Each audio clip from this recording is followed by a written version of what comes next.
እንዴት ነው የሚያደርጉ አከራዮች? እንዳንተ በቃ ምን ያው ምንድነው እንዳንተ ማለት እሺ፣ ራስን እያየ በመስጠት አውራ እዛ ለመስጠት እና ሁሉ ሰላም ነው ፓስተር፣ እንዴት አለ?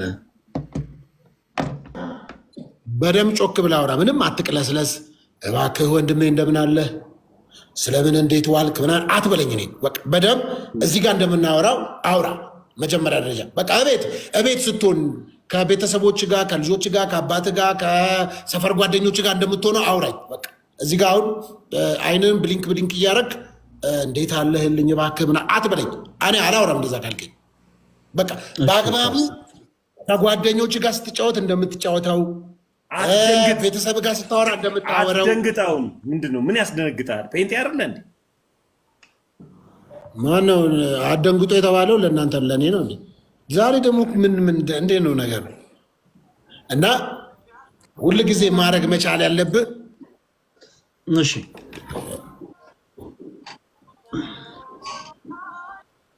እየሰማሁ ነው። ስለዚህ ስታወራኝ እንደሱ አውራ። ልክ ስልክ እንደምታወራው ልክ ከሌላ ሰው ጋር እንደምትነጋገረው ተነጋገር። ልክ እኔ ጋር መጥተህ እኔን ለፍላፊ አንተ ደግሞ ጸጥ ያልክ ለማድረግ አትአርግ ነው የኔ ጥያቄ። ፈለገን እኔ ገብቶሃል? ምንድነው መሰለህ አንድ ያልተረዳኸው አሁን እንደዚህ በቃ ደሜ ነው የሚፈላው። ነይ ምግብ ጨምሪልኝ። በቃ ደሜ ነው የሚፈላው። ጨምሪለት። ማነው ስሙ? ብርቱካን ነው።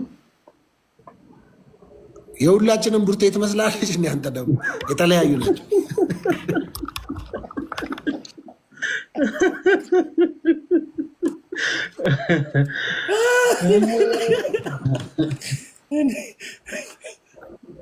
አይ ፓስተር ሶፊ ሰዎች አይደሉም ለፍላፊ የሚያደርጓቸው ራሳቸው ናቸው። ራሳቸውን ለፍላፊ የሚያደርጉት አንተ ነህ እያልኩ አይደለም። በእርግጥ ፓስተር አሁንም እንደዚህ አትናገር። አሁንም እረፍ። እሺ አሁን እንደዚህ አትበል። በሌላ አትናገር። ቀጥታ እንደዚህ አውራ። ወደ ጥያቄ ገባ ሶፊ፣ ወደ ጥያቄ። አልጠይቅም። በቃ ምን ታመጣለህ? ታስገደኛለህ? ታዲያ ምን አንተ ግን ፈለገ ግን የሚገርም ደቀ መዝሙር ነው ያፈራው። ይህንን ተመስገን ይባል። ወደ ጌታ አሳድገው። ወደ አንተ ለምንድን ነው የሚያድገው? ምን ነው እኔ ነው በመንፈሴ ስመረምራችሁ አንተ ሳሎን ሆነ እሱ መኝታ ቤት ሆኖ የምታወሩኝ ነው ውስጤ የሚሰማኝ። ምንድን ነው እንደዚህ? በቃ ወደ ጌታ ይደግ። ጥሩ ነው። እኔ አሪፍ ነገር አለ እከታተላለሁ። ጥሩ ነው። ያዕቆብ ኖርስ ነበረ ስለ ድንግል ማርያም አንዳንድ መጽሐፍ ቅዱስ ሀሳቦች እና ለምን አንቀጥላቸውም? እነሱን እንቀጥላለን። ተረጋጋ። እኔ እኮ እንደውም ቴክስት እንድታደርግለት ነበር የፈለኩት። ለምንድን ነው ያስመጣህ? እኔ እኮ በቴክስት እንድታወሩ አሁንም በስልክ ሚዩት እያደረገ ሲያወራ እኮ አውቃለሁ አንተ ጋር እያወራ እንደሆነ። እኔ ያሳያለሁ። እኔ እኮ ነኝ ሰውየው። እሺ ቀጥል። ባይዘው እና መጀመሪያ ልጸልይላችሁ። ከተያዛችሁበት ከየትኛውም አይነት ቀንበር ነፃ መውጣት አለባችሁ። ምክንያቱም ስነጋገር ከፍጥረታዊው ሰው ጋር ሳይሆን ከዳነ ሰው ጋር ማውራት ስለምፈልግ እጸልይላችኋለሁ። እህቴም ከየት ቤተ እምነት ነሽ እህቴ? አለባበስ አይገልጽም እንዴ? አይገልጽም። እስክርቢቶ ምናምን ይዘሻል? አላወኩም። የት ነው? ኦርቶዶክስ ነው። ኦኬ። ለስንት ዓመት ከጴንጤ ሄድሽ ነሽ ወይስ እዛው ነው? ፓስተር ሶፊ አሁን ርዕስ አናርዝም። ልተዋወቃት ነው። አላውቃትም። አንተን አልጠየቅኩም እኮ ስለማውቅ። እሷ ማነች? እናንተ እኮ ተደዋውላችሁ ነው የመጣችሁት እኮ። ወደ ርዕሳችን ንግባ። አንድ ጊዜ አይደለም ተደዋውላችሁ ነው የመጣችሁት። እሷ ማናት? ምንድን ነው? ቀጥላውን ወደ ሀሳቡ ግባ ሶፊ። በእናት ተረጋጋ። ተነሳባችሁ። በቃ ስፒሪት እኮ ምን አልሽ እህቴ? አይ ጥያቄ መልስ ነው ያልኩህ። እኔ ጋር እንተዋወቃለን፣ ችግር የለውም። አይ መጀመሪያ እኔ እንደዛ ነው። አንደኛ ነገር በሰለጠነው ዓለም እንኳን ለእህቶች ቅድሚያ መስጠት አለብን እኮ። ቤተክርስቲያን ይህን ታስተምራለች፣ ለእህቶች ቅድሚያ መስጠት እንዳለብን። ግን አንቺ ጥያቄ ይዘሽ ነው የመጣሽው ወይስ ምንድን ነው አንቺ የመጣሽበት ዓላማ? ያው ከእነሱ ጋር ልንወያይ ነው። አንቺ ልማር ነው ከነፈለገ የመጣሁት ልማር ነው። ጥያቄ አለሽ? ለአንተ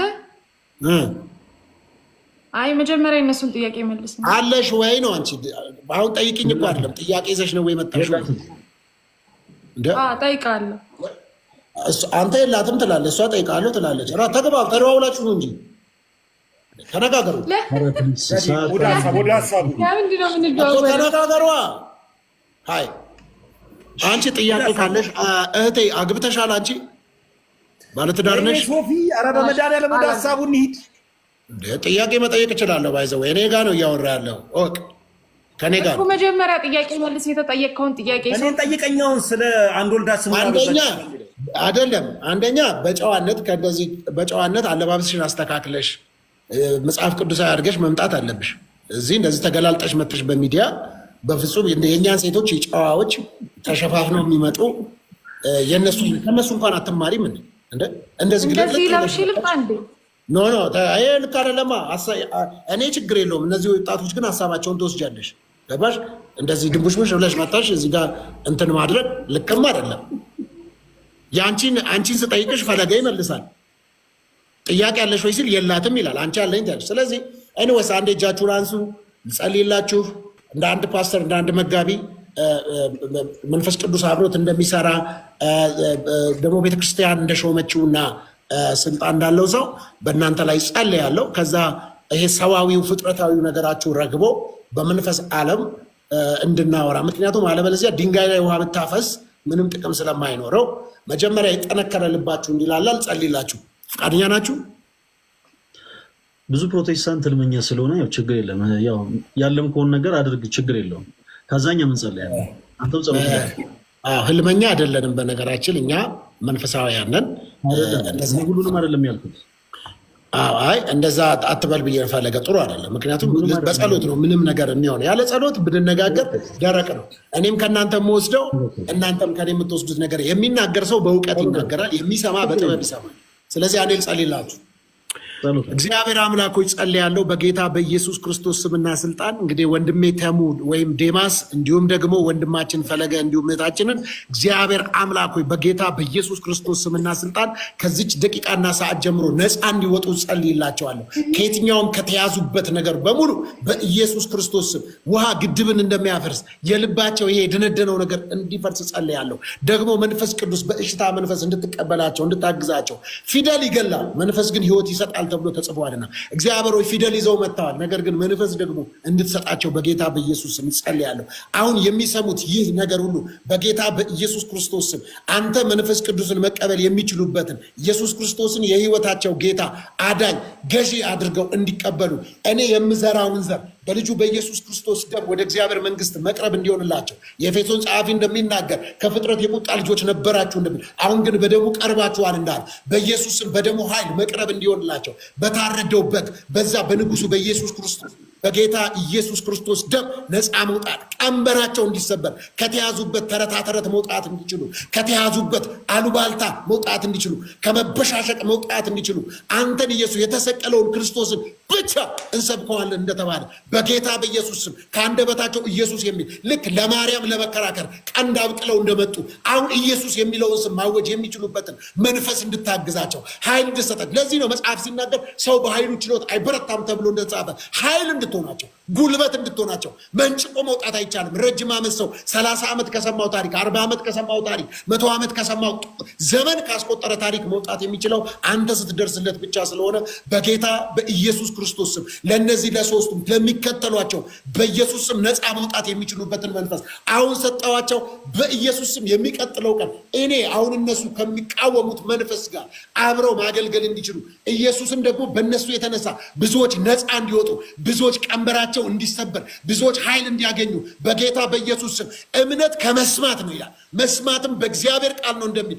ከአባት አይወረስም ከእናት አይወረስም ከአካባቢ ሰው አይወረስም እምነት ከመስማት ነው ይላል መስማት ደግሞ ከእግዚአብሔር ቃል ነው እንደሚል ይህንን የእግዚአብሔርን ቃል ያጣመመባቸው አውሬ በኢየሱስ ስም ከምድራችን ላይ ተጣብቶ የኖረ እንደ መሽገር ወንጌልን እንዲህ ይዞ ነገር ግን በሰዎች ህይወት ላይ ኃይል እንዳይሆን እንዳይሰራባቸው ከእውቀት ያለፈ ከጥበብ ያለፈ ህይወት እንዳይሆናቸው ያደረገ የትኛው መንፈስ በጌታ በኢየሱስ ክርስቶስ ስም እንዲለቃቸው ጸልይላቸዋለሁ። ስለ ቅንነታቸው ስለሰሙኝ እግዚአብሔር ሆይ በእሽታ መንፈስ ስለደገፍካቸው ስላገዝካቸው ይኸው እሺ ብለው እንዲህ ደግሞ በሰጣኝ ስልጣን ጸልይላቸዋለሁ። ከዚህ ቀን ጀምሮ አውሬው ከነሱ የተመታ ይሁን። የተያዙበት የተተበተቡበት ትብታ በኢየሱስ ክርስቶስ ስም ዛሬ ምንዘራው ዘር ነገ ይበቅላል። 10 ዓመት ይውሰድ 20 ዓመት ይውሰድ አላውቅም። እኛም እንዲሁ በሞኝነት እየተሳደብን ጌታን ተቀበል ስንባል ከቦሌ ነው ከባሌ ነው እያልን ስናሾፍ የነበርን ሰዎች ነበርን። ዛሬ በፍቅሩ ተነድፈናል። ይህ ፍቅር እንዲያገኛቸው፣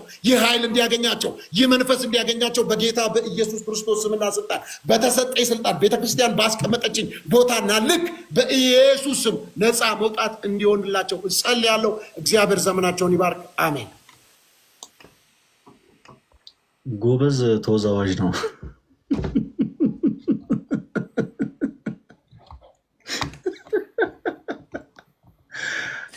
ጌታ ኢየሱስ ለወንድማችን ሶፊ እኔ ጸሎት ላድርግለት በሌለበት።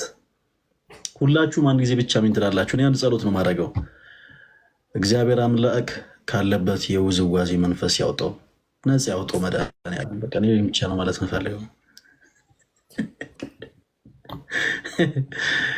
እንዴ ስማ ታሙ ማለት ይመስለኛል። ከዚህ በፊት አንተ በደምብ ታውቀዋለህ። ሶፊ ኪነት ላይ ይሰራ ነበር እንዴ? አይ ሶፊ አረ ወይኔ መብራት ጠፋ። ኦኬ እታያለሁ። ሶፊ እስኪ ልላክለት እስኪ። አይ ነው በቃ ችግር የለውም። ምንድነው መሰለህ ይመስለኛል ሁሉም ሰው አቅሙን ያውቃል። ሰው ያላቀው ደግሞ እንዲጋፈጥ ማለት የለብህም አይደለ? ወንድማችን ሶፊ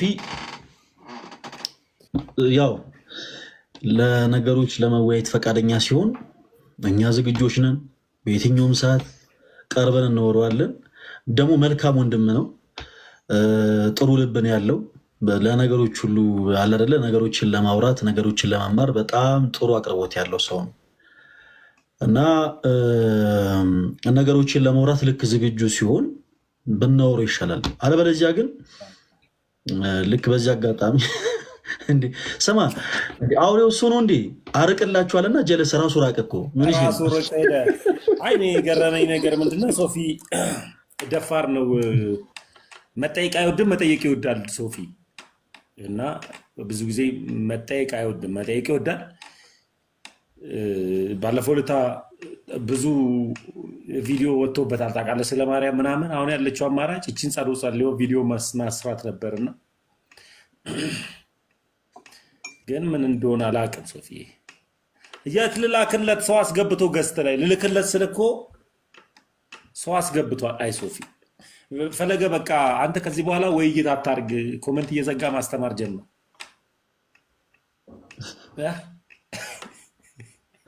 እሺ በል ቻው ብራዘር፣ ቻው። በቃ ወደ አንተ ጋር ልምጣ ይቻላል። ወደ ፈለገ ጋር እንሂድ። እሺ የኔ ተወዳጆች እንዴት አላችሁ?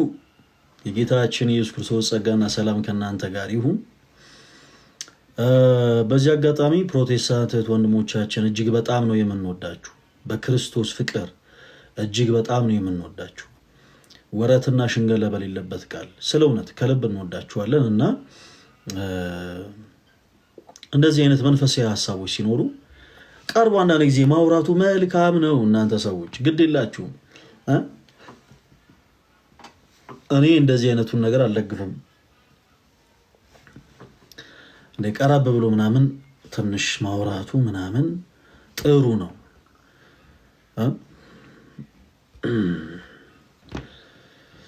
ድንግል ሆይ ዲያቆን እንዴት አሉ? ዲያቆናትሽ አይገቡ? ፈሌ ወዳጄ እንዴት ነው? ሰላም ነው? እንዴት ነው ያለኝ ብሮዬ? እግዚአብሔር ይመስገን። ሲንገር ምንቴ ሲንገር ጋስፕል ሲንገር ጎስፐል ሲንገር ይለያያል።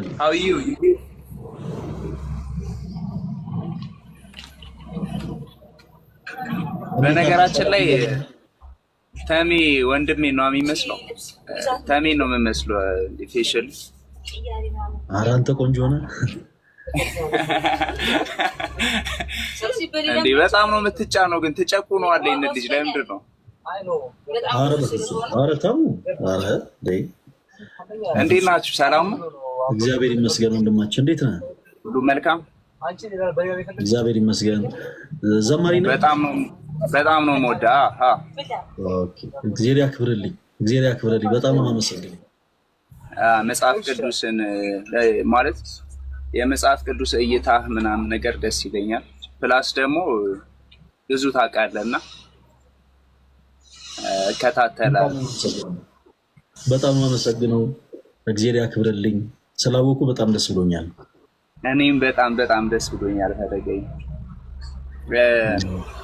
ጥያቄ ነበር መጠየቅ ይቻላል? ምናልባት ይቻላል። ኦኬ እሺ። መጽሐፍ ቅዱስ ላይ ኢየሱስ ሲናገር አንድ ጃዊ ድምፁን ቀንሰው አንድ ቀንሰው ላይ ብሎ መጽሐፍ ቅዱስ ሲናገር ኢየሱስ ደቀ መዛሙርቶቹን እያስተማራቸው የዮሐንስ ወንጌል ምዕራፍ 12 ቁጥር 47 ላይ እኔ ዓለምን ላድን እንጂ በዓለም ልፈርድ አልመጣሁም አለ። በደንብ ያዛት ቃሉ። እኔ ዓለምን ላድን እንጂ በዓለም ልፈርድ አልመጣሁም። ፕላስ ደግሞ ዮሐንስ እያጠመቀ እያለ ድንገት ኢየሱስን ሲያየው የዓለምን ሁሉ ኃጢአት የሚያስወግድ የእግዚአብሔር በግ አለው። ኢየሱስን አይቶ ማለት ነው። ዓለም የምትል ቃል አለች። እኔ ዓለምን ላድን እንጂ በዓለም ልፈርድ አልመጣሁም። ፕላስ ደግሞ የዓለምን ሁሉ ኃጢአት የሚያስወግድ የእግዚአብሔር በግ። ከዛ ጳውሎስ ደግሞ ቆሮንቶስ ላይ ሲጽፍ እግዚአብሔር በክርስቶስ ሆኖ ዓለምን ሁሉ ከራሱ ጋር ያስታርቅ ነበር። አሁን ኢየሱስ ክርስቶስ በአብ ቀኝ እንደተቀመጠ ያው እናምናለን መሰለኝና ዓለምን አድኖ ነው ወይስ ሳያድን ነው የሄደው? የዳን ዓለም ውስጥ ነው ያለ ነው ወይስ ያልዳን ዓለም ውስጥ ነው ያለ ነው? እቺን ጥያቄ መልካም። ያነበብካቸው የመጽሐፍ ቅዱስ ክፍሎች በነገራችን ላይ እጅግ በጣም ከበቂ በላይ ናቸው። ጌታችን መድኃኒታችን ኢየሱስ ክርስቶስ ለዓለም ሁሉ የሚበቃን ማለት ዓለምን ሁሉ ሊያነጻ የሚችልን ለዓለም ሁሉ የሚበቃ መስዋዕትን አንድ ጊዜ አቅርቧል። አንድ ምሳሌ ልስጥ። ለምሳሌ ያንተ አባት ለሰፈሩ ሰው የሚበቃ ድግስን ደግሷል እና ከዛ ድግስ ተገኝቶ መመገብ የሚችሉ በዛ ሰርግ ቦታ ላይ የተገኙ ሰዎች ብቻ ናቸው። ስለዚህ ክርስቶስ ስለኛ ኃጢአት ስለኛ በደል በመስቀል ተሰቅሎ ስጋውን ቆርሶ ደሙን አፍስሶ ዋጋ ከፍሏል። ጌታችን መድኃኒታችን ኢየሱስ ክርስቶስ እርሱ ዘላለማዊ አስታራቂያችን ነው። አስታርቆናልም ከራሱ ጋር ከባህሪ አባቱ ጋር ከባህሪ ሕይወቱ ከመንፈስ ቅዱስ ጋር ብለን እናምናለን። ሰዎች አሁን ላይ ድነዋል ወይስ አልዳኑም ለማለት ግን ማተር በመጀመሪያ እነሱ ምን ላይ ናቸው የሚለው። ምክንያቱም ክርስቶስ ለዓለም የሚበቃ ዋጋን ከፍሏል። ስለዚህ አንድ ሰው በክርስቶስ ሳያምን ድኗል ማለት አይቻልም ነው ባጭሩ። በክርስቶስ ያላመነ ሰው ድኗል የዘላለም ሕይወት ያገኛል ምናምን ብሎ ተረት የለም። ምክንያቱም የዮሐንስ ወንጌል ምዕራፍ 15 ላይ ጌታችን ኢየሱስ ክርስቶስ በእኔ ያለውን መልካም ፍሬ የማያፈራው አባቴ ያስወግደዋል ይላል። እኔ እውነተኛ የወይን ግንድ ነኝ፣ ገበሬውም ደግሞ አባቴ ነው። ሰዎች በማመን እውነተኛ ከሆነው የወይን ግንድ ከክርስቶስ ጋር ይጣበቃሉ እና ቅርንጫፍ በኋላ የዮሐንስ ወንጌል ሀሳቡን በደንብ አዳምጠኝ። ቅርንጫፍ ከሆኑ በኋላ ምን ይላል ጌታችን ኢየሱስ? መልካም ፍሬ የሚያፈሩ ከሆኑ አባቴ አብዝተው እንዲያፈሩ ምን ይላቸዋል? ያጠራቸዋል። መልካም ፍሬ የማያፈሩ ከሆኑ ደግሞ ምን ይላሉ? ይወገዳሉ ይላል።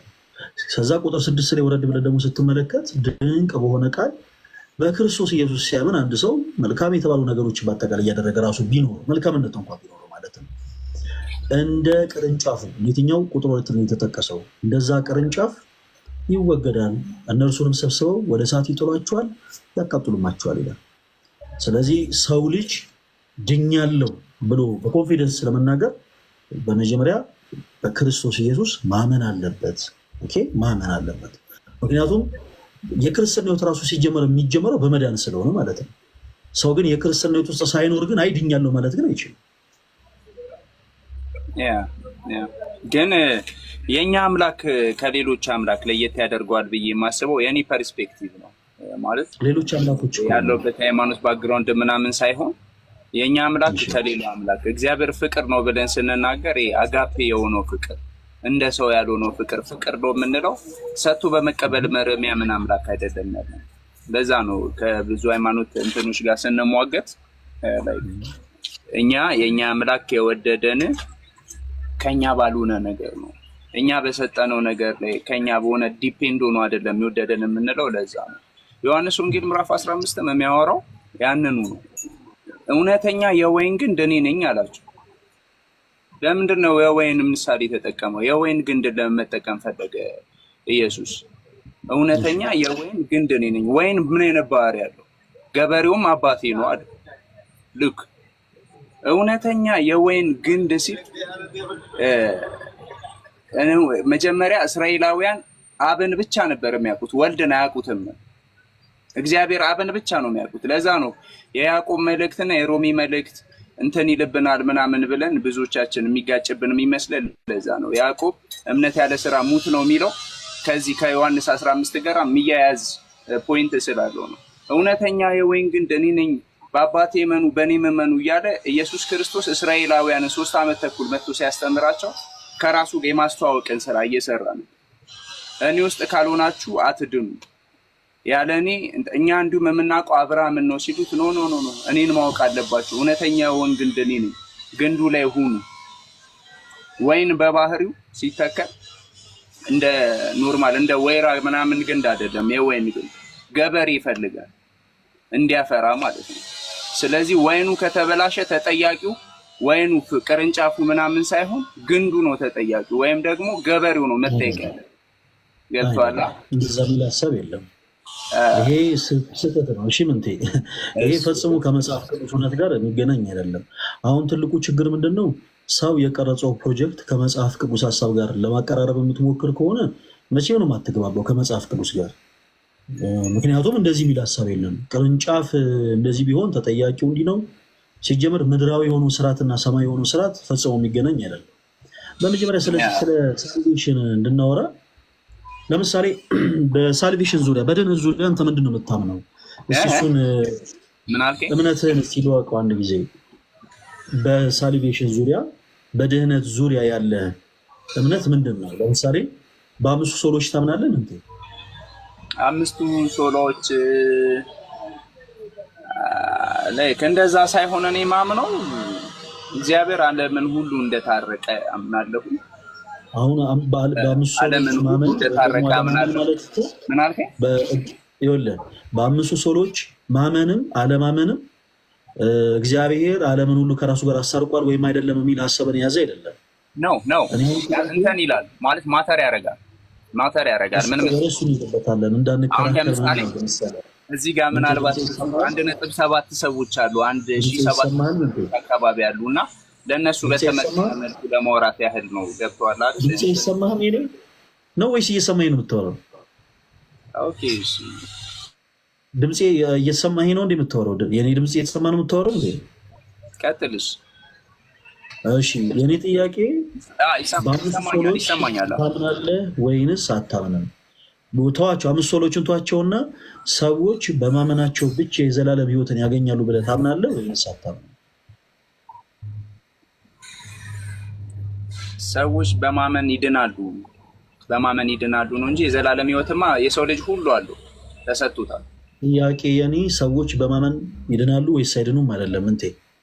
ሰዎች የኔ መልስ ደግሞ እየሰማው ፈሊ እኔ ደግሞ ያልኩት ጥያቄ ገብቶኝ መልስ በደንብ ተሰማልኝ። ሰዎች በማመን ይድናሉ እንጂ የዘላለም ሕይወት ሁሉም አሉ። ሁሉም ምድር ላይ ያለ የሰው ልጅ ሁሉ አሉ ተሰጥቶታል። ሰዎች በማመን ይድናሉ ወይስ አይድኑም ብዬ አልጠየቅኩም። ለምሳሌ ስም ማን ነው? ምንቴ ነው አይደለ? ምንቴ ነው ስም። አዎ ስም ማን ነው ስል ወረዳ 14 ነው የምኖረው አይባልም። ገብቷል? እኔ የፈለኩትን ነገር ልናገር፣ ቆይ የጠየከኝ ነገር እንዳለ ሆኖ እኔ የፈለኩትን ነገር ልናገር አይባልም። እሺ ምንቴ ስም ማን ነው ስል ስምህን ነው ብቻ ነው ልታወራኝ የሚገባው። አሁን እኔ ሰዎች በማመናቸው ብቻ ለምሳሌ ኦርቶዶክስ ቤተክርስቲያን ሰዎች በእምነት እና በስራ የዘላለም ሕይወትን ያገኛሉ ብላ ታስባለች። ብዙዎች ደግሞ ከዚህ ሌላ አይነት ትምህርት አላቸው። ለምሳሌ ምን የሚል ሰዎች በማመናቸው ብቻ የዘላለም ሕይወትን ያገኛሉ ብለው ያምናሉ። ምንቴ አንተ ሰዎች በማመናቸው ብቻ ነው ያልኩት። እሺ ሰዎች በማመን ይድናሉ ወይስ አይድኑም አላልኩም። በማመናቸው ብቻ የዘላለም ሕይወትን ያገኛሉ ብለህ ታምናለህ ወይስ አታምንም? የሰው ልጅ እኔ ደግሞ መልሲን በደንብ ሰማለኝ። እኔ ደግሞ እያልኩ ያለሁት የሰው ልጅ አመነም አላመነም የዘላለም ሕይወት እግዚአብሔር ሰጥቶታል። አንዱ ከሰው ባልሆነ ያልሆነ ነገር ሰጥቷል። ለምድር ላይ ላለ ሰው ሁሉ ነፃ ስጦታ ነው። ግን ይድናሉ ካልከኝ አዎ ይድናል። መዳንና አለመዳን ደግሞ ሌላ ጥሩ መልስ ነው የመለስከው። ቆይ እንዴ እያልከን ያለው በአሁኑ ሰዓት ለምሳሌ ዓለማችን ላይ በጣም የወረደን ስራ የሚሰሩ ሰዎች አሉ። ለምሳሌ ግብረ ሶዶማውያን። ኦኬ ግብረ ሶዶማዊም የሆነ ሰው የዘላለም ሕይወትን አግኝቷል እያልከን ነው። አክቹዋሊ እሱ የራሴን ፐርስፔክቲቭ ከጠየቀኝ እንደ ሰው ባይድኑ ደስ ይለኛል። እንደ ሰው ማለት ነው ባይድኑ ደስ ይለኛል። ባይድኑ ደስ ይለኛል ምናምን አይደለም። ምን ከመጽሐፍ ቅዱስ እውነት የራቁ ሀሳቦችን ስትናገር የግል ሀሴትና ምልከታ ላይ ነው መደብኛ የኔ ምልከታ ነው የምነግርህ። ምክንያቱም ያደግኩበትን ማህበረሰብ ያንን ስለማይደለኝ። ግን አሴ ባይብል ካወራኝ ደግሞ አሴ ባይብል ካወራኝ ምድር ላይ ያለ የሰው ልጅ ሁሉ አንተ ምልከታ አይደለም። ቆይ ተረጋጋና አዳምጠኝ። እኔ ጠየቅኩ ያንተ ምልከታ አይደለም። ያንተን ምልከታ አይደለም እኮ ስንጀምር እኮ የጀመርነው ስለ አንተ ምልከታ አልነበረም። ስንጀምር የጀመርነው ስለ መጽሐፍ ቅዱስ ነው። ኦኬ ስንጀምር የጀመርነው ስለ ክርስቶስ ኢየሱስ ማዳን ነው። እና ስለ ክርስቶስ ኢየሱስ ማዳን ማውራት ጀመረንማ እንደኔ ምልከታ ምናምን አይባልም። ገባ? አሁን እያወራን ያለነው ስለ ሀገራችን ኢኮኖሚ አይደለማ፣ ስለ ሀገራችን ካፒታል፣ ስለ ንጉሩ ግሽበት ምናምን አይደለም እያወራን ያለነው። አንተ ምን አልከን? ሰዎች በክርስቶስ አመኑም አላመኑም የዘላለም ሕይወትን አግኝተዋል። ዊች ሚንስ እያልከን ያለው ኦኬ ለምሳሌ በአሜሪካ ሉተራን ቸርች ውስጥ ግብረ ሰዶማዊነት ተፈቅዷል። ላርጀስት ሉተራን ቸርች ባዲ ኢን ዩናይትድ ስቴትስ አሎስ ከዛ ግን ማያያዝ የምትፈልገው ፈለገ ሩጠ ወደ እሱን ነገር ብንተው እሱን ርዕስ ብንተው ደስ ለምን መሰለህ ምን እኛ ጋር የሚመጠን ወሬም ስላልሆነ ነው ብዬ ነው ማለት በእኛ ደረጃ መወራት አለ። ሳወራ ፕሊስ እባክህ እስከ መጨረሻው አዳምጠኝ እሺ። ልክ ስጨርስ ነው ከኔ ጋር መውራት ያለበት። ሁላችሁም አዳምጡኝ። እያልከን ያለው ሰዎች በክርስቶስ አመኑም አላመኑም የዘላለም ሕይወትን አግኝተዋል። አንድ የመጽሐፍ ቅዱስ ማስረጃ ትሰጠናለህ። ከዛ በፊት ግን አንተ እያልከን ያለው ምንድን ነው? ዓለማችን ላይ ያሉ ግብረ ሰዶም የሚሆኑ ሰዎች፣ ከእንስሳ ጋር ሩካቤ የሚፈጽሙ ሰዎች ፕራውድሊ ማለት ነው በኩራት ፕራውድ ሆነው በግብረ ሰዶማዊነታቸው በሴሰኝነት በጣም ፕራውድ ሆነው እንዲህ አይነት ሕይወት ውስጥም ያሉት ሰዎች ኢቭን የዘላለም ሕይወትን አግኝተዋል ያልከን። ይሄ ደግሞ ከመጽሐፍ ቅዱስ እውነት የራቀ ነው። አይዶን ምን አይነት መጽሐፍ ቅዱስ እንዳነበሩ ግን አንድ ነገር ብቻ ልጠይቀህ፣ ወሬያችን ምክንያት እንዲሆን ሰዎች በክርስቶስ ኢየሱስ ባያምኑ የዘላለም ሕይወትን እንደሚያገኙ የሚናገር የመጽሐፍ ቅዱስ ማስረጃ ስጥ። ቴንኪው በጣም አመሰግናለሁ። መጀመሪያም ጠይቄ ነበር ስገባ ሉቃስ ኢየሱስ በምድር ላይ መጥቶ እያስተማራቸው ሳለ 3 ዓመት ተኩል መጥቶ እያስተማራቸው ሳለ እስራኤላውያንን ማዕከል ያደረገ ትምህርት እያስተማራቸው ሳለ መጣና እኔ ለምዳድን እንጂ መውጣት ነው ጥቅስ ወደ ማውጣቱ ነው የምንገባው። እሺ እያወጣሁልህ ነው። ዮሐንስ ወንጌል ምዕራፍ 12 ቁጥር 47 ይወጣል። ኦኬ ዮሐንስ ወንጌል ምዕራፍ 12 ቁጥር 47 ኦኬ እሺ የዮሐንስ ወንጌል ምዕራፍ 12 ቁጥር 47 ምዕራፍ ስንት ነው ያልከኝ? ምዕራፍ 12 ቁጥር 17 ልበልልህ። እኔ ዓለምን ላድን እንጂ በዓለም ልፈርድ አልመጣሁም ብሏል ኢየሱስ እያስተማራቸው ነው። ምዕራፍ 12 ቁጥር 17 አልዓዛርን ከመቃብር ጠርቶ ከሙታን ሲያስነሳው ከእርሱ ጋር የነበሩት ሕዝብ ይመሰክሩለት ነበር ነው የሚለው።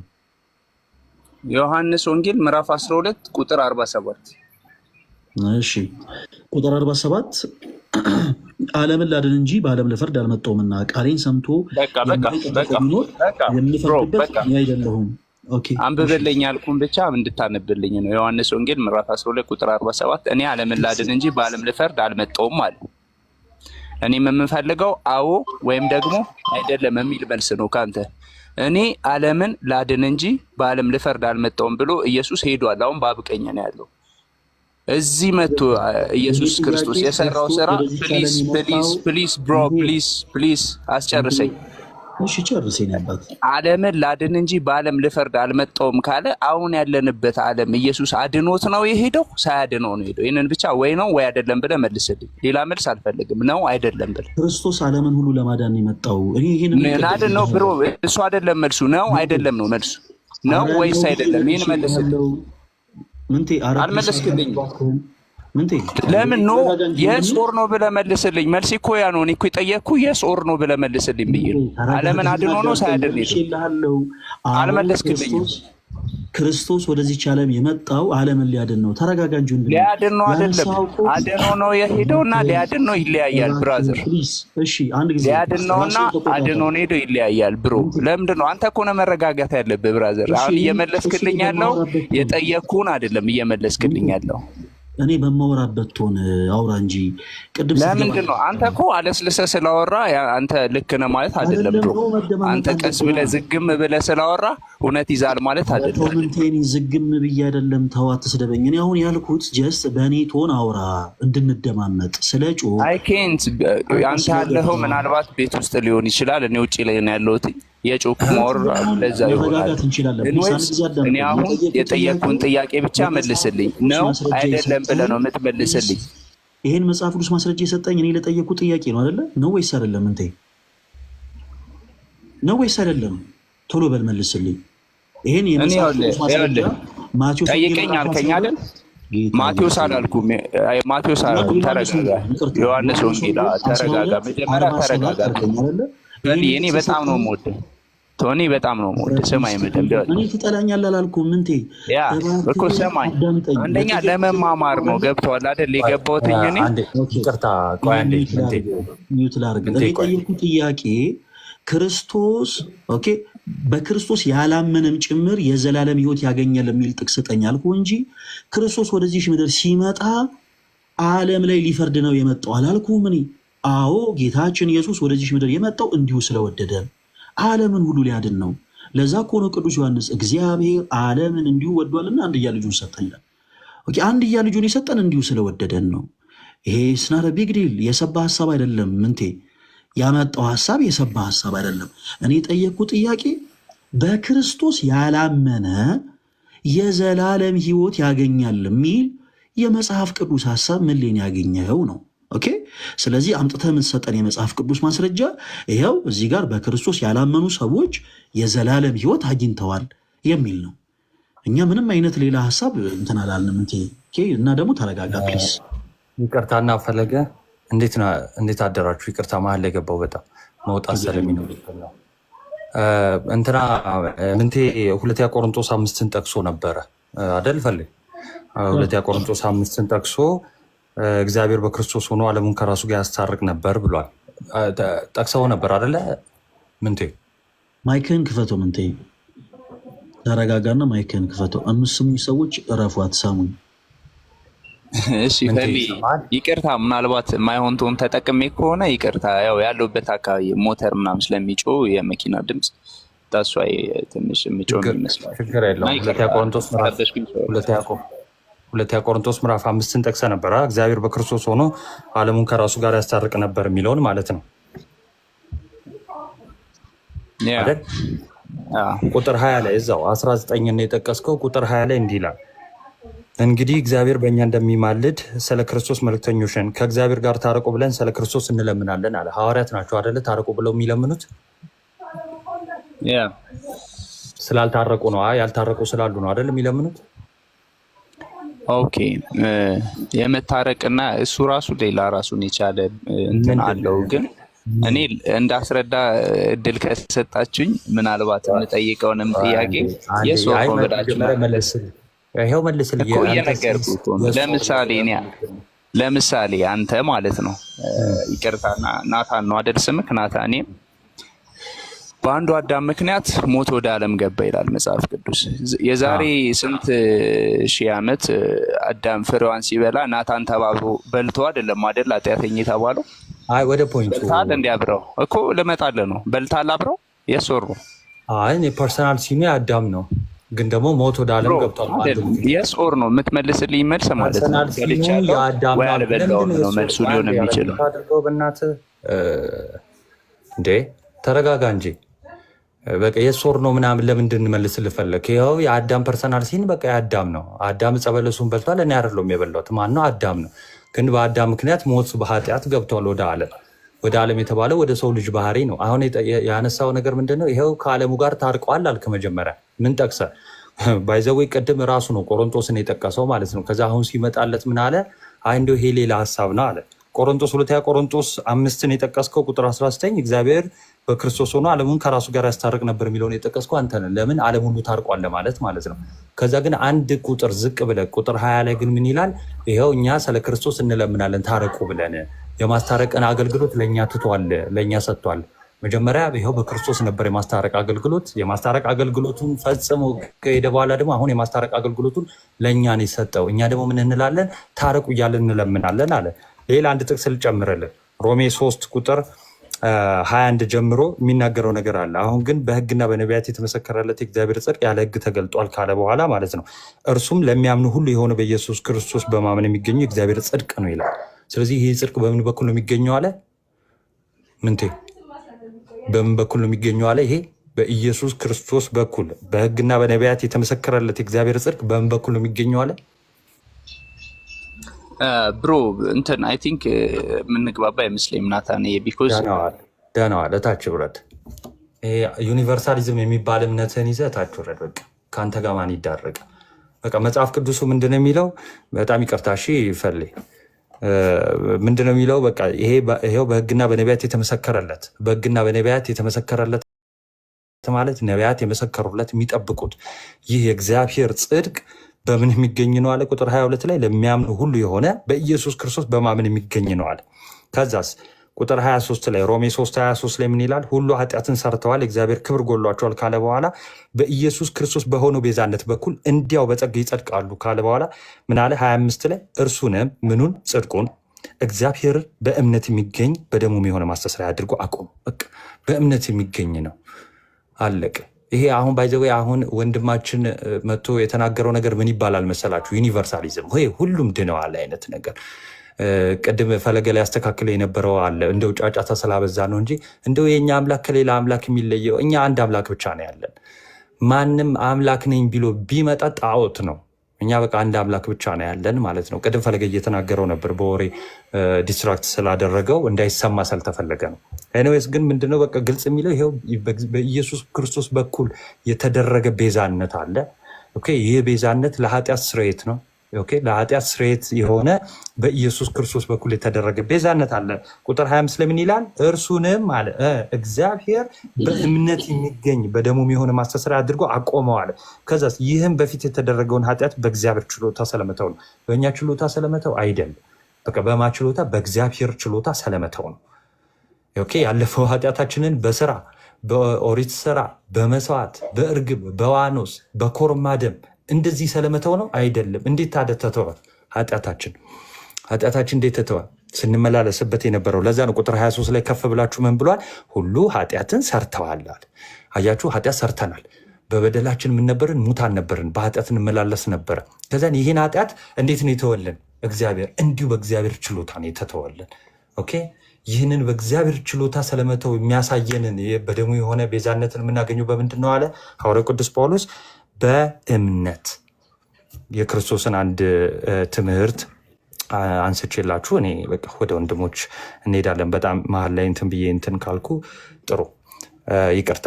ዮሐንስ ወንጌል ምዕራፍ 3 ጌታችን መድኃኒታችን ኢየሱስ ክርስቶስ ለኒቆዲሞስ ሲያስተምረው ምን አለ? ቁጥር 14 ላይ ዮሐንስ ወንጌል ምዕራፍ 3 14 ክርስቲያኖች ያዙ። ሙሴም በምድረ በዳ እባብን እንደሰቀለ እንዲሁ በእርሱ የሚያምን ሁሉ። ልብ በሉ፣ ክርስቶስ የመጣው ለዓለም ምን ሊሰጠን ነው? ህይወትን ሊሰጠን ነው። እሺ፣ ለምን? እሱ ምንድን ነው? ህይወት ነው፣ ትንሣኤ ነው። ከዛስ ሙሴ በምድረ በዳ እባብን እንደሰቀለ እንዲሁ ደግሞ በእርሱ የሚያምን ሁሉ የዘላለም ህይወት እንዲኖረው እንጂ እንዳይጠፋ የሰው ልጅ ሊሰቀል ይገባዋል። ስለዚህ በክርስቶስ ስናምን እንጠፋለን እንዴ? በክርስቶስ ስናምን አንጠፋም። ይኸው እንዳንጠፋ ኦኬ፣ አምነን ህይወት እንዲሆነን ግን ክርስቶስ ምን ማለት አለበት? ልክ ሙሴ እንደሰቀለ በቃ እኔም መሰቀል አለብኝ እያለ ነው። ከዛስ በእርሱ የሚያምን ሁሉ ምን የሚል? ዓለም ሁሉ አለ ዓለም ሁሉ የዘላለም ሕይወት እንዲኖረው እንዶ ሳያምንም ያመነውም ተግበስብሶ እንዲህ የሚል ሀሳብ የለውም። ምንድን ነው ያለው? በቃ በእርሱ የሚያምን ሁሉ የዘላለም ሕይወት እንዲኖረው እንጂ እንዳይጠፋ እግዚአብሔር አንድያ ልጁን እስኪሰጥ ዓለሙን እንዲወዷል። ዓለሙን ወዷል። አዎ ይኸው በክርስቶስ የተደረገው በእግዚአብሔር የተደረገው የማዳን ስራ ለዓለም እንዲሁ ነው። አንኮንዲሽናሊ ነው። እኛ ካደረግነው አይደለም፣ እኛ ከወደድነው አይደለም። ቅዱስ ዮሐንስ ሲናገር ያንን የተናገረው እኛ ስለወደድነው አይደለም፣ እሱ ስለወደደ በቃ ሁሉንም ስለወደደን አንድ ልጁን ሰጠን። ከዛ ግን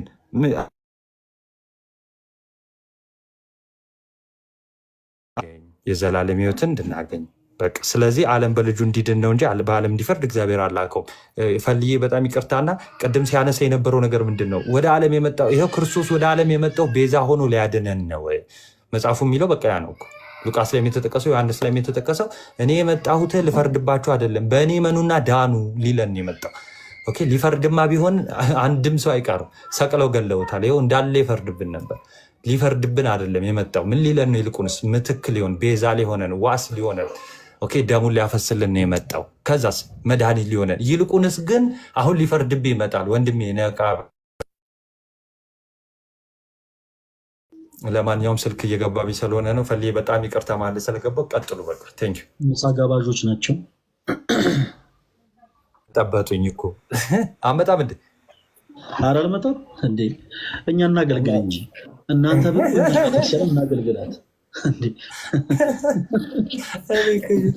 በቃ እሺ ቀጥሉ። ቴንኪው ፈልዬ ቀጥሉ። በቃ እመለሳለሁ። እሺ ናቴ ቴንኪው በጣም ክርስቲያኖቶች ወንድሞች፣ አንዳንድ ጊዜ ትንሽ አንዳንድ ትምህርቶችን ከፕሮቴስታንቶች ጋር ልክ እንዲህ ስናወራ ያው መታዘባችሁ መልካም ነው። ፕሮቴስታንት ወንድሞቻችን ደግሞ አንዳንድ ጊዜ ከኛ ጋር መታችሁ ስታወሩ በነገሮች ስሜታዊ የምትሆኑ ከሆነ በጣም ከባድ ነው። በነገራችን ላይ ስሜታዊነት በራሱ ለክርስትና ጸር ነው። ፕሮቴስታንቶችን አይደለ ምንድነው ይሄ ወደ ክርስትናው መንገድ እንዳይሄዱ ከሚያደርጋቸው ነገሮች ውስጥ አንዱ ስሜታዊነት ነው። ስሜታዊ ሳንሆን ነገሮችን በተረጋጋ መንፈስ መውራታችን መልካም ነው። ሌላኛው ነገር ደግሞ በነገረ ድነት ዙሪያ እንደሰማችሁት ቀድሞ ወንድማችን አንደኛ ትልቁ ነገር ሁሉም አምላኮች የሚል ነገርን ተናግሯል። አንድ አምላክ ብቻ ነው ያለው። ያንን በአጽንኦት ማለፍ አለብን። ሲቀጥል ደግሞ አንዳንድ የተነሱ ሀሳቦች ነበሩ። ለምሳሌ እግዚአብሔር ሁሉም ማለት ምንድነው? በክርስቶስ ያመነውም በክርስቶስ ያላመነውም ሰው የዘላለም ሕይወትን አግኝቷል የሚል አይነት ምልከታን ተናግሯል። በአጭሩ ዞሮ ዞሮ እንዲህ አይነት ትምህርቶች ናቸው በጣም ሰይጣናዊ የሆኑ ነገሮች በሀገር ደረጃ እንዲፈቀዱ ምክንያት የሚሆኑት። ለምሳሌ ተወዳጆች እንዲህ አይነት እምነት ያላቸው ሰዎች ዘንድ ግብረ ሰዶም የሆኑ አማኞች የማይፈጠሩበት ምንም አይነት ሪዝን የለም። ግብረ ሰዶም የሆነ ፓስተር፣ ግብረ ሰዶም የሆነ አገልጋይ የማይፈጠርበት ምንም አይነት ሪዝን የለም። የተወሰኑ ቸርቾችን ከዚህ በፊት በተደጋጋሚ ስናነሳ ነበረ። የስዊዲሽ ሉተራን ቸርች ኦፊሻሊ ግብረ ሰዶሜነትን አጽድቃለች። የዩናይትድ ሜቶዲስት ቸርች ኦፊሻሊ ግብረ ሰዶሜነትን አጽድቃለች። በተጨማሪ ደግሞ በአሜሪካ ያለችው ሉተራን ቸርች ሲንስ 1991 እንደ አውሮፓውያን አቆጣጠር በ1991 ጋይስ ምን ያክል በጣም ሩቅ ዓመት እንደሆነ አስቡት። ይሄ ነገር ቀላል ነገር አይደለም። ከዛን ጊዜ ጀምሮ ሲሰራበት የነበረ ነው በሰው ማይንድ ሴት እና በ1991 በአውሮፓውያን አቆጣጠር በአሜሪካ ያለችው ሉተራን ቸርች ያው ፕሮቴስታንቲዝምን ፈቅዳለች። እንግዲህ በቸርች ደረጃ ሉተራን ቸርች የመጀመሪያ ቸርች ነች እና እንደውም ዌብሳይት ላይ ገብታችሁ ራሱ ጽሑፉን ስታነቡት አሜሪካን ኢቫንጀሊካን ሉተራን ቸርች ላርጀስት ሉተራን ቸርች ባዲ ኢን ዩናይትድ ስቴትስ አሎስ ፎር ኤልጂቢቲኪው ሜሬጅ ኤንድ ኦርዲኔሽን ያን ማለት በቸርቿ ውስጥ የግብረ ሰዶማውያንን ጋብቻም ጭምር እንደፈቀደች እንዳጸደቀች ይናገራል። ከዛ ኢኤልሲኤ ፖሊሲ የሚል አላት። ኢቫንጀሊካል ሉተራን ቸርች እንትኖች ማለት ነው ህብረታቸው የራሳቸው የሆነ ፖሊሲ ያላቸው ኢኤልሲኤ ፖሊሲ ስቴት ዳት ኤልጂቢቲኪው ኢንዲቪጁዋልስ አር ዌልካም ኤንድ ኢንካሬጅ ቱ ቢካም ሜምበርስ የቸርቹ አባልም ጭምር እንዲሆኑ በጣም ይበረታታሉ። እናም ደግሞ ከነ ግብረ ሰዶሜነታቸው ቢመጡ በጣም ዌልካም ተብለው ያው አቀባበል ይደረግላቸዋል ማለት ነው። እና እንዲህ አይነቱ ትምህርት በጣም ከባድ ትምህርት ነው ተወዳጆች። መጽሐፍ ቅዱስን ማንም ሰው ቤቱ ተቀምጦ ዝም ብሎ አንብቦት ሊረዳው የማይችለው ትልቁ ነገር ያ ነው። በነገራችን ላይ እንዲህ አይነቱ ጉዳይ እግዚአብሔር የተመሰገነ ይሁን ኦርቶዶክስ ቅድስት ቤተክርስቲያን ስላለች እንጂ ኢትዮጵያ ውስጥም እንዲህ አይነቱ ግብረ ሰዶማዊነት በነገራችን ላይ ኤክሰርሳይዝ የማይደረግበት ምንም አይነት ሪዝን የለም። እንዲህ ስንል ግብረ ሰዶማውያን እዚች ሀገር የሉም እያለን አይደለም። ከሁሉም ሃይማኖት የተውጣጡ በተለያየ አይነት ምልከታ ያላቸው ግብረ ሰዶማውያን ሊኖሩ ይችላሉ። ግን ቤተክርስቲያኒቱ ለምሳሌ አንድ ኦርቶዶክስ የሆነ ግብረ ሰዶማዊ ቢኖር ቤተክርስቲያኑ ግን ያንን አታስተምረው። በእግዚአብሔር ዘንድ ጸያፍ እንደሆነ ኃጢአት እንደሆነ መክራ ገጽሳ አስተምራ በንስሐ ሕይወት ተመልሶ ከክርስቶስ ኢየሱስ ጋር ዳግም እንዲታረቅ ታደርገዋለች። በእነዚህ ቸርቾች ጋር ግን እየተደረገ ያለው ምንድን ነው? ምንም በቃ ማለት ግብረ ሰዶሜ የሆኑ አገልጋይ መሆን ይችላል። ግብረ ሰዶሜ የሆኑ አማኝ መሆን ይችላል። ይደዝማተር ምንም ነገር የዘላለም ሕይወት አግኝተሃል ነው። ዋን ሴቭድ ኦልዌይስ ሴቭድ አይነት ነገር እና ጥንቃቄ ይፈልጋል። የኔ ተወዳጆች በጣም ጥንቃቄ ይፈልጋል። ቅድም የዮሐንስ ወንጌል ምዕራፍ 15ን ያነሳ ነው። ለዛ ነው ጌታችን መድኃኒታችን ኢየሱስ ክርስቶስ በዛ ክፍል ላይ እኔ የወይን ግንድ ነኝ፣ ኦኬ እኔ የወይን ግንድ ነኝ፣ ከዛ ደግሞ ገበሬውም ደግሞ አባቴ ነው ይላል። እሺ ከዛ በእኔ ያለውን ፍሬ የማያፈራው ቅርንጫፍ ይወገዳል፣ በእኔ ላይ ያለው ደግሞ አብስቶ እንዲያፈራ ያጠረዋል ይላል። ክርስቲያኖች ጌታችን ኢየሱስ ክርስቶስ እውነተኛ የወይን ግንድ ነው፣ ገበሬውም ደግሞ አባቱ ነው። ሰዎች በማመን እውነተኛ ከሆነው ከወይን ግንድ ጋር ይጣበቃሉ እና ምን ይሆናሉ? የኔ ተወዳጆች ቅርንጫፍ ይሆናሉ። ስለዚህ ቅርንጫፎቹ መልካም ፍሬን የሚያፈሩ ከሆነ የክርስቶስ ኢየሱስ አባት አብዝተው እንዲያፈሩ ያጠራቸዋል። አለቀ። ቅርንጫፎቹ መልካም ፍሬን የማያፈሩ ከሆነ ግንዱ ነው ተጠያቂው፣ ገበሬው ነው የሚባል ነገር የለም። እንዲህ ምን አይነት አንዳንድ ጊዜ ከመጽሐፍ ቅዱስ እውነት መራቅ በጣም ከባድ ነው። ለማንኛውም መልካም ፍሬን የማያፈሩ ከሆነ ይላል ጌታችን ኢየሱስ ይወገዳሉ። እስያን ጊዜ ሁላችሁም ይወገዳሉ እያላችሁ ጻፉ። እዚህ ከታችም ያሉ ሰዎች በደም እንዴት ሁላችሁ ይወገዳሉ እያላችሁ ጻፉ። 1400 ሰው ሁላችሁም። እሺ እኔ አይደለም ያልኩት ጌታችን ኢየሱስ ነው።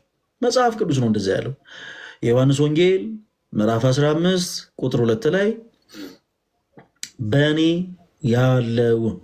ያለው ኦኬ በክርስቶስ ያመነ ማለት ነው። በክርስቶስ አምኖ መልካም ፍሬ የማያፈራው ቅርንጫፍ ምን ይላል? ይወገዳል። አለቀ። which means የዘላለም ሕይወትን አያገኝም ማለት ነው። የዘላለም ሕይወትን ለማግኘት በመጀመሪያ በክርስቶስ ኢየሱስ ማመን አለበት። ከዛ መልካም ፍሬን ማፍራት አለበት። ለዚህም ነው ቅዱስ ጳውሎስ በሮሜ መልእክቱ ምዕራፍ 2 ከቁጥር 7 ላይ በበጎ ስራ በመጽናት ይሰማል። በደንብ እየሰማችሁ አቤት አቤት። እዚህ ዛሬ ለየት ባለ መልኩ እንማማር ትላላችሁ። እሺ ጋይስ ስቀልን ነው እና ቅዱስ ጳውሎስ ምን አለ በሮሜ መልእክቱ ምዕራፍ 2 ከቁጥር 7 ላይ በበጎ ስራ በመጽናት ምስጋናን፣ ክብርን፣ የማይጠፋ ሕይወትን ለሚፈልጉ እርሱ ጌታችን ኢየሱስ የዘላለም ሕይወትን ይሰጣቸዋል። የዘላለም ሕይወትን ይሰጣቸዋል። ቃል በቃል ገጸ ንባቡ እንደዚህ ይላል። በበጎ ስራ በመጽናት ምስጋናን፣ ክብርን፣ የማይጠፋ ሕይወትን ለሚፈልጉ የዘላለም ሕይወትን ይሰጣቸዋል። አለቅ። ስለዚህ በበጎ ስራ መጽናት አለባቸው። በበጎ ስራ ያልጸናው የዘላለም ሕይወትን አያገኝማ። ግልጽ ነው። ኢትስ ኦብቪየስ። ለምንድን? ምክንያቱም የዮሐንስ ወንጌል ምዕራፍ 15 ከቁጥር 2 ላይ ግልጽ በሆነ አማርኛ ጌታችን ኢየሱስ በእኔ ያምኖ መልካም ፍሬ የማያፈራ ከሆነ ይወገዳል። ሰርፕራይዝ፣ ይወገዳል። ብራዘር ግብረ ሰዶማዊ ሆኜ መጽሐፍ ቅዱሴን ይዤ ግብረ ሰዶማዊ እንደሆንኩ አገለግላለሁ እናም ቸርች ውስጥ ሆኜ ወንድ አገባለሁ የምትል ደፋር አባቴ ትወገዳል። ምንም ክህደትን ማንቆለባበስ አያስፈልገው። ከእንስሳ ጋር የምትዳራ ሆነ አይ ችግር የለውም እኔ በቃ በክርስቶስ አመንኩም አላመንኩም ወላ ሁሉ እንደውም ጭራሽ በክርስቶስ አምኖ አይደለም በክርስቶስ አላምንም እንደፈለጉ ሆንም ይደዝም ማተር የዘላለም ሕይወትን አገኛለሁ። ትቀልዳለህ እንዴ? ትቀልዳለህ እንዴ? እንዲህ የሚባል ነገር የለም የኔ ተወዳጆች። የመጽሐፍ ቅዱስን ትምህርት እንደ ባልትና ውጤት ቤታችሁ አታዘጋጁት።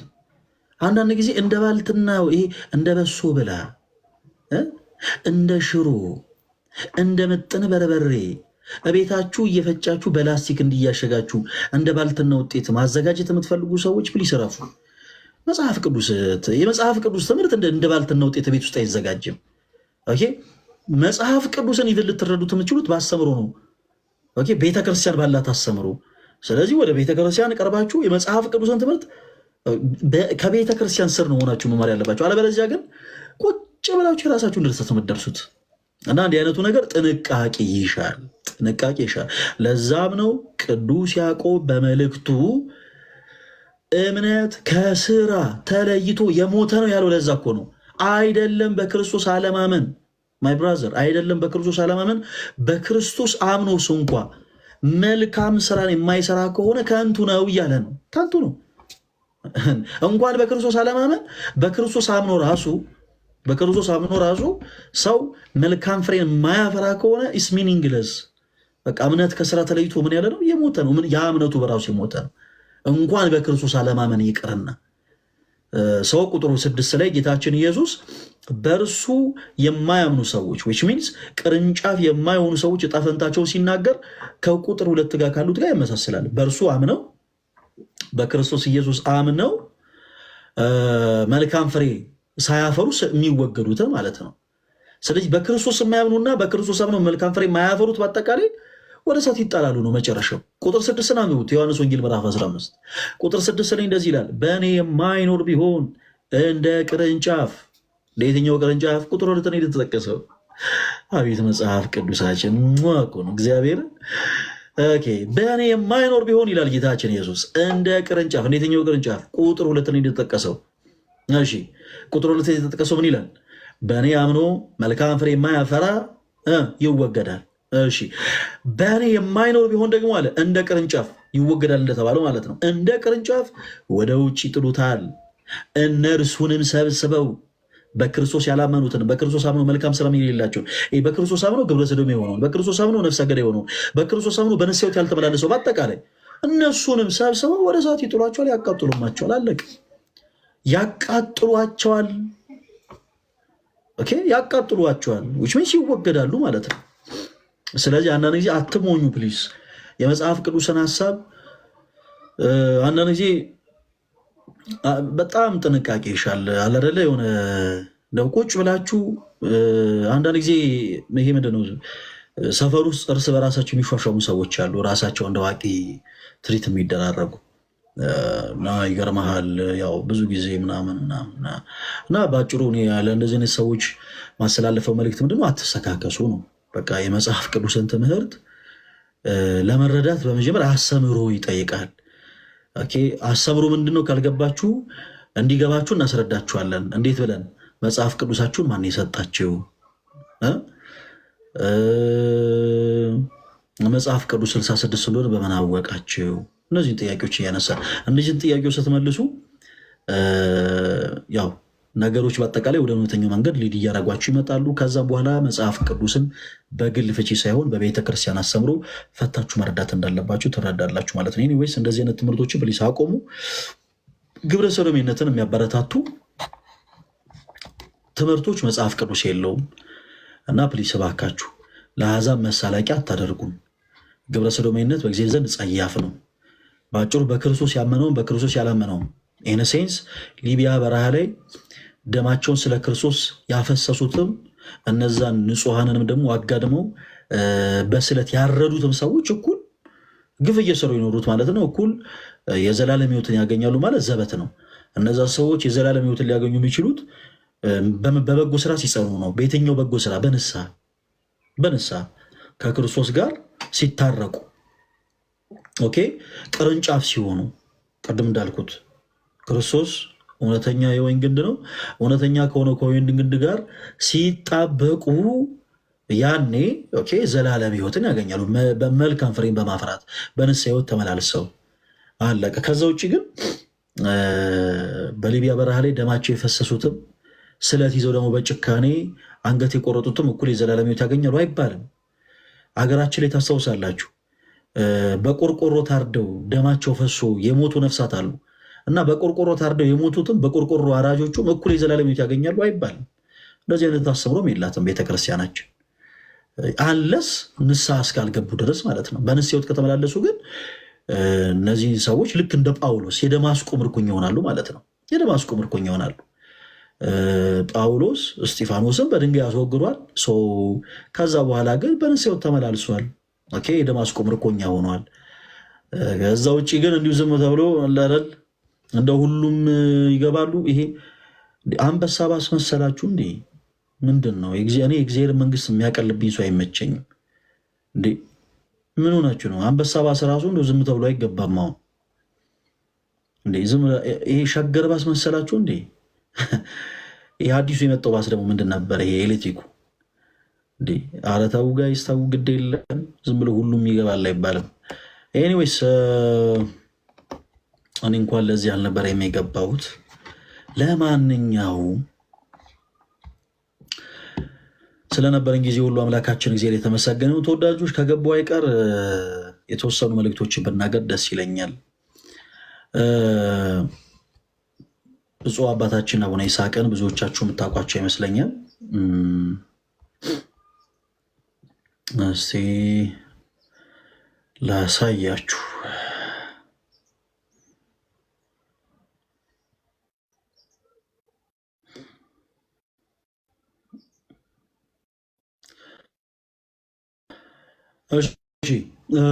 እኚህ የወላይታ ሀገረ ስብከት ሊቀ ጳጳስ ብፁዕ አባታችን አቡነ ይስሐቅ ናቸው።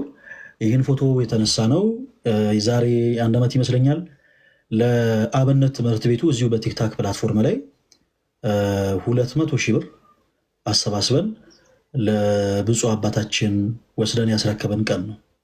አውደ ምሕረት ላይ ማለት ነው። ይሄ ገንዘብ የተሰባሰበው ለአብነት ትምህርት ቤቱ ነው። ተወዳጆች ለአብነት ትምህርት ቤቱ እና እንደ እግዚአብሔር መልካም ፈቃድ አሁን ላይ በጣም ብዙ መሟላት ያለባቸውን ነገሮች ብፁዕ አባታችን አሟልቶ የአብነት ትምህርት ቤቱ በዩኒቨርሲቲ ስታንዳርድ ተሰርቶ ትልቅ አገልግሎት እየሰጠ ነው። ወላይታ እንደምታውቁት በጣም በጣም በጣም ጥንቃቄ የሚሻ ቦታ ነው። እዛ ቦታ ላይ ብፁዕ አባታችን የአብነት ትምህርት ቤት ላይ ፎከስ አድርገው ትልቅ ስራን እየሰሩ ነው እና ለአብነት ተማሪዎቹ የወር ቀለብ ይሆን ዘንድ ድርጎ ማለት ነው። ይህን ሁሉ ለ100,000 ብር ከዚሁ ከቲክታክ ፕላትፎርም ላይ አሰባስበን ይዘን ሄደን ለብፁዕ አባታችን አስረክበናል። ተወዳጆች በአሁኑ ግንቦት 24 ደብረ መንክራት አቡነ ተክለ ሃይማኖት ገዳም ህንፃ ቤተክርስቲያኑ ይመረቃል። ህንፃ ቤተክርስቲያኑ ይመረቃል። ወደዛ ቦታ እንጓዛለን። በአሁኑ ስንጓዝ ለአብነት ትምህርት ቤቱ ምንገዛቸው አንዳንድ ንዋያቶች አሉ። እነዛ ንዋያቶች በአጠቃላይ እያሟላ እንገኛለን። 350,000 ብር ብቻ ይቀረን ነበር።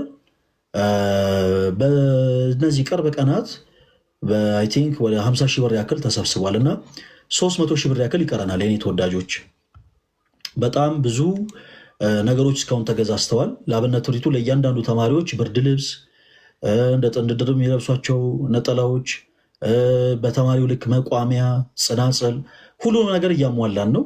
እንደ እግዚአብሔር መልካም ፈቃድ አሁን ያሰብናትን ለመጨረሽ ኦልሞስት 300,000 ብር ብቻ ናት የምትቀረን እና የኔ ተወዳጆች ማገዝ የምትፈልጉ በቻላችሁት አቅም በውስጥ መስመር ማገዝ እንፈልጋለን እያላችሁ መልእክት ብታስቀምጡልኝ ደስ ይለኛል።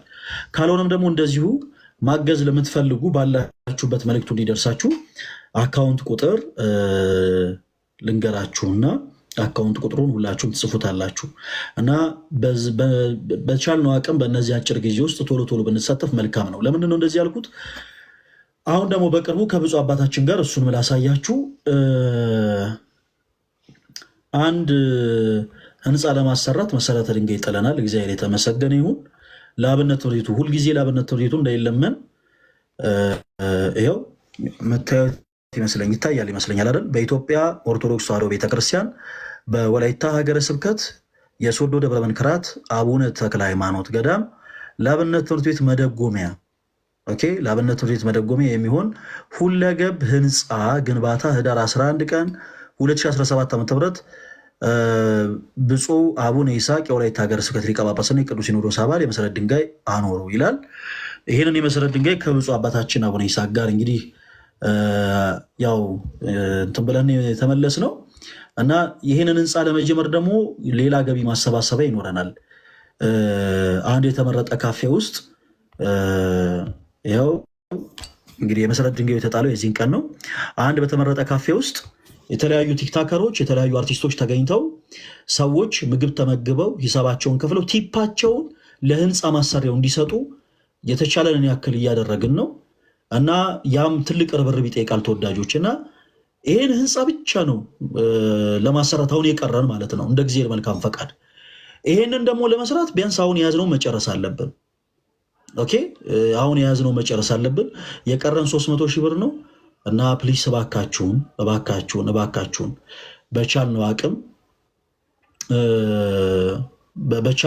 በቻልነው አቅም በደንብ ትልቅ ርብርብ እናድርግና እንጨርስ ለማለት ያክል ነው። ማገዝ የምትፈልጉ በውስጥ መስመር በቲክታክ አካውንቴ ማለት ነው መልእክት ብታስቀምጡልኝ ይደርሰኛል።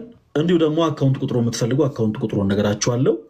1222 38 61 56 የንግድ ባንክ ቁጥር ነው። 1222 38 61 56 ደግሞአለው 1222 38 61 56 በዚህ አካውንት ሁላችሁም እህት ወንድሞች ማገዝ የምትችሉትን ያክል እንድታገዙ በልዑል እግዚአብሔር ስም ጠይቃለን። እገዛችሁ አይለየን። ማገዝ የምትፈልጉ ደግሞ በውስጥ መስመር ማገዝ እንፈልጋለን እያላችሁ መልእክታችሁን አስቀምጡልኝ። አይሆፕ ኦርቶዶክሳውያን በቻልነው አቅም ሁላችንም ተረባርበን ይህን ነገር እንደምናሳካ አምናለሁ። እግዚአብሔር መንፈስ ቅዱስ ሁላችን ያበርታን። እወዳችኋለሁ። ሰላም ሁኑ።